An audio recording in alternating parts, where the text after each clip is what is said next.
അപ്പൊ ഈ പോയിന്റ് നിങ്ങൾ ശ്രദ്ധിച്ചിട്ടില്ലെങ്കിൽ ഇപ്പോൾ 6ാം ക്ലാസ്സിൽ പഠിക്കുന്ന കുട്ടികളുടെ കൂടെ നിങ്ങൾ വീണ്ടും SSLC എക്സാം എഴുതേണ്ടി വരും. എക്സാം ഹാളിൽ കയറുന്നതിന് മുൻപ് ഈ 8 നിർദ്ദേശങ്ങൾ ഇവർ അറിഞ്ഞിരിക്കണം അല്ലെ. മെയിൻ ഷീറ്റിൽ ഇങ്ങനെയാണ് പറഞ്ഞതെങ്കിലും അങ്ങനെ ചെയ്യാൻ പാടില്ല. Welcome back to Arkenex. Yes മക്കളെ, അങ്ങനെ ഒരു വർഷം SSLC അടിപൊളിയായി പഠിച്ച് നമ്മൾ എക്സാം ഹാളിലേക്ക് അങ്ങനെ കയറാൻ നിൽക്കുകയാണ് അല്ലെ. മാർച്ച് 5, ഇന്ന് മാർച്ച് 3, 2 ദിവസം കഴിഞ്ഞ് നമ്മുടെ SSLC എക്സാമിനേഷൻ തുടങ്ങാൻ പോവുകയാണ്. അപ്പൊ നിങ്ങൾ അറിഞ്ഞിരിക്കേണ്ട ഏറ്റവും പ്രധാനപ്പെട്ട 8 നിർദ്ദേശങ്ങളാണ്. ഇത് അറിയാതെ എക്സാം ഹാളിലേക്ക് നിങ്ങൾ പോകരുത്.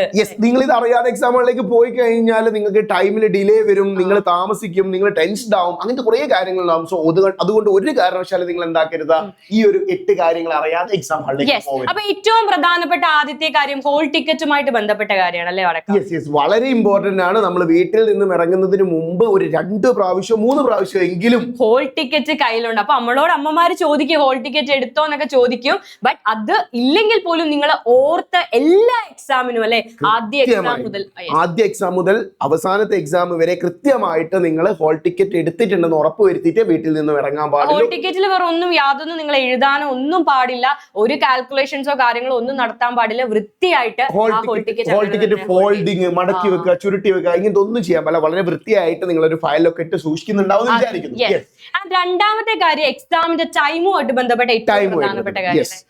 നമുക്ക് എക്സാം സ്റ്റാർട്ട് ചെയ്യുന്നത് 9:30-ക്കാണ്. നമുക്കൊരു 9:15 ആകുമ്പോഴേക്കെങ്കിലും മിനിമം നിങ്ങൾ എക്സാം ഹാളിൽ അല്ലെങ്കിൽ എക്സാം സെന്ററിലേക്ക് എത്തിയിരിക്കണം അല്ലെ. 9:15 മക്കൾ എത്തിയിരിക്കണം. ഒന്നാമത്തെ കാര്യം കറക്റ്റ് ആയിട്ടുള്ള ടൈം ഉണ്ട്, ഡിലേ ആകാൻ പറ്റില്ല. രണ്ടാമത്തെ കാര്യം നമ്മൾ ടെൻസ്ഡ് ആയി പോകും. എക്സാമിൽ ലേറ്റ് ആകുമോ, ആ എക്സാം ഹോൾ എക്സാം സ്റ്റാർട്ട് ആയി കാണോ എന്നൊക്കെയുള്ള ടെൻഷൻ എക്സാമിനെ തന്നെ ബാധിക്കും. അതുപോലെ തന്നെ ഇപ്പൊ ഇൻ കേസ് നിങ്ങൾക്ക് എന്തെങ്കിലും ബുദ്ധിമുട്ടുകളൊക്കെ കാരണം നിങ്ങൾ ലേറ്റ് ആയി കഴിഞ്ഞാലും 30 മിനിറ്റ് വരെ, അതായത് എക്സാം 9:30-ക്ക് സ്റ്റാർട്ട് ചെയ്താൽ ഒരു 10 o'clock വരെ എൻട്രി പറ്റത്തുള്ളൂ. 30 മിനിറ്റിന് ശേഷം എത്തുന്ന ഒരു കുട്ടിയെ പോലും എക്സാം ഹാളിൽ പ്രവേശിപ്പിക്കില്ല. പക്ഷെ മക്കള് ദയവ് ചെയ്ത് 9:15 9:15 തന്നെ നിങ്ങൾ എക്സാം നടക്കുന്ന നിങ്ങളുടെ സെന്ററിൽ എത്തുക. അപ്പോൾ തന്നെ നമ്മൾ റെഡി ആയിട്ട്. ഓക്കെ, അടുത്ത കാര്യം എന്ന് പറയുന്നത് ഫേസിംഗ് ഷീറ്റുമായിട്ട് ബന്ധപ്പെട്ട കാര്യമാണ്. എന്തൊക്കെ കാര്യങ്ങളാണ്, ചില കുട്ടികൾക്ക് ഡൗട്ട് ഉണ്ട്, പേര് എഴുതണോ അല്ലെ സ്കൂളിന്റെ പേര് എഴുതണോ, ഇങ്ങനെയൊക്കെ ഡൗട്ടും കാര്യങ്ങളും ഉണ്ട്. അപ്പൊ എന്തൊക്കെ കാര്യങ്ങളാണ് ഫേസിംഗ് ഷീറ്റിൽ എഴുതേണ്ടത്? ഒന്ന് നെയിം ഓഫ് ദ എക്സാമിനേഷൻ ആണ്. നിങ്ങളുടെ SSLC എക്സാമിനേഷൻ 2026 എന്നുള്ള മാർച്ച്, അത് നിങ്ങളുടെ ഹാൾ ടിക്കറ്റിന്റെ മുകളിലുണ്ട്, അത് നോക്കിയിട്ടാണ് എഴുതേണ്ടത്. Next year and month 2026 March എന്നുള്ളത് എഴുതണം. Next register number and subject. ഇത്രയും കാര്യങ്ങളാണ്. ഒരിക്കലും നിങ്ങളുടെ പേരോ നിങ്ങളുടെ സ്കൂളിന്റെ പേരോ നിങ്ങളെ ഐഡന്റിഫൈ ചെയ്യുന്ന യാതൊരു കാര്യങ്ങളോ മക്കള് ഫേസിംഗ് ഷീറ്റിൽ എഴുതാൻ പാടില്ല. എക്സാം ആൻസർ ഷീറ്റിലും നിങ്ങൾ എഴുതാൻ പാടില്ല. അതേപോലെ രജിസ്റ്റർ നമ്പർ കറക്റ്റ് ആയിട്ട് ചെക്ക് ചെയ്യുക, ക്രോസ് ചെക്ക് ചെയ്യുക. എന്തായാലും അവിടെയുള്ള എക്സാമിനർ ഇതൊക്കെ നിങ്ങളോട് പറഞ്ഞു തരുന്നതായിരിക്കും. ടെൻഷൻ ഒന്നും വേണ്ട. അവരും ക്രോസ് ചെക്ക് ചെയ്യുന്നതാണ്. അവർ സൈൻ ചെയ്യാൻ വരുന്ന സമയത്ത് അവരും നിങ്ങളുടെ കൂടെ തന്നെ. അതെ, അതിൽ വലിയ ടെൻഷനോ കാര്യങ്ങളോ വേണ്ട, ഒത്തിരി ടെൻഷൻ അടിക്കേണ്ട. യെസ്, അടുത്തതാണ് ഏറ്റവും പ്രധാനപ്പെട്ട കാര്യം. നിങ്ങൾക്ക് ഹോൾ ടിക്കറ്റിൽ തന്ന നിർദ്ദേശത്തിൽ തന്നെ എക്സെപ്ഷൻ ആയിട്ടുള്ള ഒരു കാര്യം. മെയിൻ ഷീറ്റിൽ നമുക്ക് മെയിൻ ഷീറ്റിൽ പറഞ്ഞിട്ടുണ്ട് എന്ത്, മറ്റുള്ള പേപ്പറുകളിൽ നിങ്ങൾ എന്ത് എഴുതാൻ പാടില്ല, രജിസ്റ്റർ നമ്പർ എഴുതാൻ പാടില്ല എന്ന് പറയുന്നുണ്ട്. ബട്ട് ഹാൾ ടിക്കറ്റിൽ അത് വ്യക്തമായിട്ട് പറയുന്നുണ്ട് എന്ത്, എല്ലാ അഡീഷണൽ ഷീറ്റിലും നിങ്ങൾ എന്താക്കേണ്ടതുണ്ട്, നമ്മുടെ രജിസ്റ്റർ നമ്പർ എഴുതി വെക്കണം. മക്കളെ, അത് വളരെ ഇമ്പോർട്ടന്റ് ആണ്. കാരണം ആ മെയിൻ ഷീറ്റിൽ മാത്രമല്ല, നിങ്ങൾ അഡീഷണൽ ആയിട്ട് പേപ്പേഴ്സ് ഒരുപാട് വാങ്ങും, എക്സ്ട്രാ പേപ്പേഴ്സ് വാങ്ങും അല്ലെ. അപ്പൊ നമ്മൾ ഫോൾഡ് ചെയ്യുന്ന ടൈമിൽ എങ്ങാനും ഇത് സ്കൂളിൽ സ്റ്റോർ ചെയ്യുമ്പോഴും കൊണ്ടുപോകുമ്പോഴൊക്കെ എങ്ങാനും അതൊന്ന് ഇളകി പോവോ, എന്തെങ്കിലും ചെയ്തിട്ട് അൺഫോൾഡ് ആകുകയാണെങ്കിൽ, പേപ്പർ സെപ്പറേറ്റ് ആവുകയാണെങ്കിൽ രജിസ്റ്റർ നമ്പർ വെച്ച് മാത്രമേ ഐഡന്റിഫൈ ചെയ്യാൻ പറ്റൂ. റിസ്ക് എടുക്കണ്ട അല്ലെ, റിസ്ക് എടുക്കണ്ട എന്നുള്ളതാണ്. സോ അഡീഷണൽ ആയിട്ട് വാങ്ങുന്ന ഷീറ്റുകളിലും രജിസ്റ്റർ നമ്പർ. അതുപോലെ തന്നെ ശ്രദ്ധിക്കേണ്ട ഒരു വിഷയമാണ്, നമ്മൾ എത്ര എക്സ്ട്രാ ഷീറ്റ് എടുത്ത് എന്നുള്ളത് നമ്മുടെ ഫ്രണ്ട് ഷീറ്റിൽ നമ്മൾ കൃത്യമായിട്ട് മാർക്ക് ചെയ്ത് വെക്കണം. 2 എക്സ്ട്രാ ഷീറ്റ് എടുത്തിട്ടുണ്ടെങ്കിൽ 2 എക്സ്ട്രാ ഷീറ്റ് കൃത്യമായിട്ട്. അത് എങ്ങനെയാണ് ഫില്ല് ചെയ്യുന്നത് നമ്മൾ സെപ്പറേറ്റ് ആയിട്ട് വീഡിയോ ചെയ്യുന്നുണ്ട്. Okay, next if graph paper, drawing paper, map അല്ലെ, മാത്തമാറ്റിക്സ് ഗ്രാഫ് പേപ്പർ ഉണ്ടാവാനുള്ള ചാൻസ് 100% ആണ്. ഗ്രാഫ് വരയ്ക്കാനുള്ള ഒരു ക്വസ്റ്റ്യൻ ഉണ്ടാവും. നമ്മുടെ X ആക്സും Y ആക്സും വരയ്ക്കുന്നത് വരും. അതുപോലെ തന്നെ മാപ്പ്, സോഷ്യലിനെ സംബന്ധിച്ചിടത്തോളം മാപ്പ് എന്തായാലും മാപ്പ് ഉണ്ടാവാനുള്ള ചാൻസ് ഉണ്ട്. സോ ഈ ഒരു രണ്ട് എക്സാമിലാണ് മെയിൻലി ഈ ഒരു വിഷയം വരുന്നത്. അത് നിങ്ങൾ കൃത്യമായിട്ട് ഇതിനോട് കൂടെ ടൈ ചെയ്ത് വെച്ചിട്ടുണ്ടെന്ന്.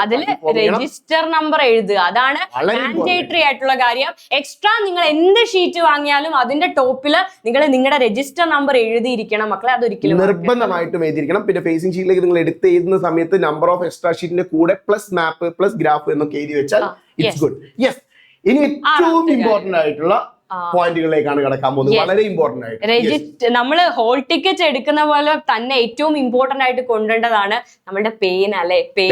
പെൻ ഇട്ടിട്ടാണ് നമ്മൾ എഴുതാൻ പോകുന്നത്. അപ്പൊ ഒരേ ഇങ്ക് ഉള്ള പെന്ന് യൂസ് ചെയ്യുക, ഒന്നെങ്കിൽ ബ്ലൂ യൂസ് ചെയ്യുക. Use the same ink throughout one sheet എന്നാണ് പറഞ്ഞിരിക്കുന്നത്.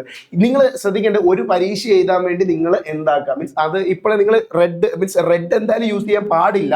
റെഡ് ഇങ്ക് നിങ്ങൾ യൂസ് ചെയ്യാൻ പാടില്ല. ബ്ലാക്ക് ഓർ ബ്ലൂ ആണ് യൂസ് ചെയ്യാൻ പറ്റുക. സോ ഈ ബ്ലാക്ക് ഓർ ബ്ലൂവിൽ തന്നെ നിങ്ങൾ ബ്ലാക്ക് ആണ് ഉപയോഗിക്കുന്നതെങ്കിൽ നിങ്ങൾ എൻറ്റയർലി എല്ലാ എക്സാമിനും ബ്ലാക്ക് തന്നെ യൂസ് ചെയ്യാൻ ശ്രമിക്കുക. 2-3 പെന്ന് നിങ്ങൾ കയ്യിൽ കരുതണം മക്കളെ. അത് എഴുതി നോക്കി അല്ലെ, എഴുതി നോക്കി കുറച്ച് യൂസ് ചെയ്തിട്ട് തന്നെ എക്സാം ഹോളിലേക്ക് കൊണ്ടുപോവാ. അപ്പൊ എഴുതുന്നതിന് ഒരു സ്മൂത്ത്നെസ് കിട്ടും. ഒരേ ഇങ്ക് തന്നെ യൂസ് ചെയ്യുക. ബ്ലൂ ആണെങ്കിലും ബ്ലാക്ക് ആണെങ്കിലും സെയിം ഇങ്ക് നിങ്ങൾ എടുക്കുന്ന, നിങ്ങൾ സെലക്ട് ചെയ്യുന്ന ഇങ്ക് ഏതാണോ അത് സെയിം ആയിട്ട് യൂസ് ചെയ്യാൻ വേണ്ടി ശ്രമിക്കുക. അതെ, അപ്പൊ എല്ലാ പെൻ വാങ്ങുന്ന ടൈമിൽ എല്ലാം ഒരേ ഇങ്കിന്റെ പെൻ മാത്രം യൂസ് ചെയ്യുക. ആൻഡ് 7th ആണ് ഏറ്റവും പ്രധാനപ്പെട്ട കാര്യം അല്ലേ വടക്ക. സെവൻത്ത് എന്ന് പറയുന്നത് എന്തെങ്കിലും mall practices in the form will be strictly deal with.